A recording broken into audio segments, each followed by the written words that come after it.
والم اور جان لے انا بے شک ما اخطا کا جو تجھ سے نکل گیا، تجھ سے چوک گیا، تجھے نہیں ملا، لم یکن لیصیبک وہ تجھ تک پہنچنے والا ہی نہیں تھا، وہ تیرے لیے نہیں تھا، وما اصابک اور جو چیز تجھے مل گئی، لم یکن لیخطئک وہ تجھ سے چوکنے والی نہیں تھی، وہ تیرے مقدر میں تھی، وہ تجھے ملنی ہی ملنی تھی، والم اور جان لے ان نصر بے شک مدد ما صبری صبر کے ساتھ ہے، وان الفرج اور بے شک فراخی کشادگی مال کربی تنگی کے ساتھ ہے، وان مال اسری یسرا اور آسانی جو ہے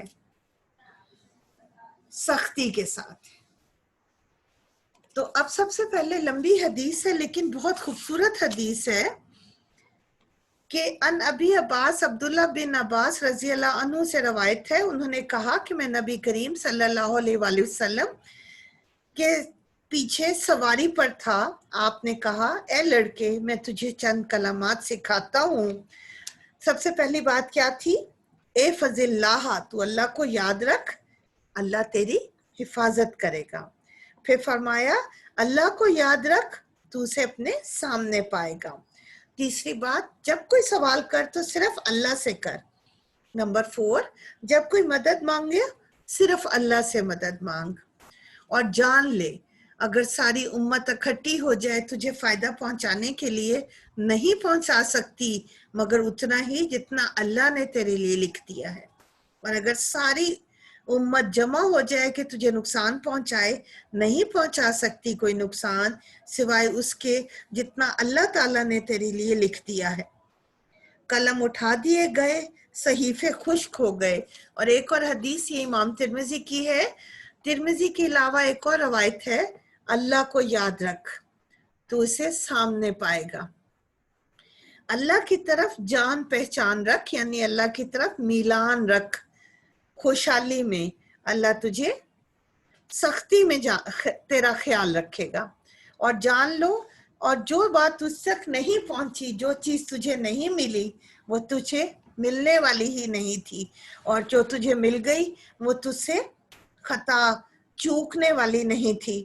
والم اور جان لے بے شک مدد اللہ کی صبر کے ساتھ ہے، اور بے شک فراخی تنگی کے ساتھ ہے، اور بے شک آسانی سختی کے ساتھ ہے، یعنی پہلے سختی اٹھائیں گے تو پھر ہمیں آسانی ملے گی۔ ورڈ میننگ پہ آ جائیں بیٹا، طویل حدیث ہے۔ احفظ یاد رکھ،